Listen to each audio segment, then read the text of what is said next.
Yo, what's up mga boss? Magandang gabi sa inyo. Welcome sa ating YouTube channel mga boss. Ating page sa Motojack 26. So ayun mga boss, gabi na. Time check, alas 11:30 na. Pauwi ako ng probinsya mga boss. Itong motor dala ko, yung Mio. Yan, Mio. Saka isang Honda Click. Yung dalawa mga boss yung dala ko motor. Ito kasing Mio mga boss, bibigay ko na sa airpot ko. Kaya iuwi ko ng probinsya, Leyte mga boss. Yan. Nandito ako ngayon mga boss sa Chaong. Sa Chaong pa lang ako ngayon. Umalis ako ng Maynila alas 11:30. Ang oras ngayon alas 11:30 na. Ulan-ulan kasi, ang pangit ang panahon. Kaya pahinto-hinto kami. Ayan o, ayan dala-dala ko. Yan.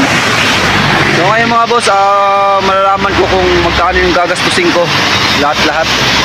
Kung ilang oras kung tatakbohin yung Manila to Leyte, gamit lang yung motor. Ang pangit ng panahon ngayon, umuulan o. Basa yung kalsada. So dito ako sa Petron, nagpagas ako. Pagas ulit.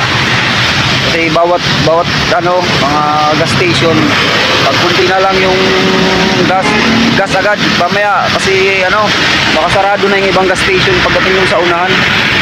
Ngayon nandito pala ako sa Chaong. Malayo-layo pa. Ang dabiyahin ko ay 24 hours yung biyahe ko. Layo ko pa. So ayan mga boss, stop over muna ulit. Dito kami ngayon sa Chaong. Dito muna kami sa Mayano. Ano ba to? Kapay muna kami dito. Grocery. Ayan. Time check.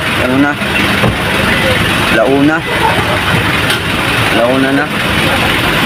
Ito mga boss yung dadaanan ko. Pakita ko sa inyo. Pakalayo ko pa. Yan mga boss.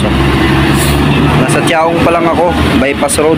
Yan papunta sa amin 17 hours pa ang tatakbuhin ko papuntang Tacloban. Pakalayo pa. 17 hours. Ang pangit pa ng panahon, paulan-ulan, tapos pabugso-bugso yung ulan. Yung motor kong dalawa. Ayan mga boss, good morning. Inumaga na tayo. So time check, alas 7 na. Andito kami ngayon sa Lopez, Quezon. Dito muna kami, check-in muna kami dito sa dito, may tulugan dito. Gilid lang siya ng highway. Gilid lang ng highway, paano makatulog lang ba? Kahit mga 3 oras lang. So yan, dalawang motor kasama namin. Ayan Ibang pangalan ng nito. So ayan mga boss, matulog muna kami kahit kahit 3 oras lang. Para mayroong lakas ulit. Mamaya, tapos bakbak ulit. Ayan yung highway. Yan, Lopez, Quezon yan. So Lopez, Quezon. Buti nakakita kami ng pwedeng matulugan. So matulog muna kami kahit saglit lang. Pagod dalawang motor ng dala ko. Purputik. Pahinga muna tayo mga boss.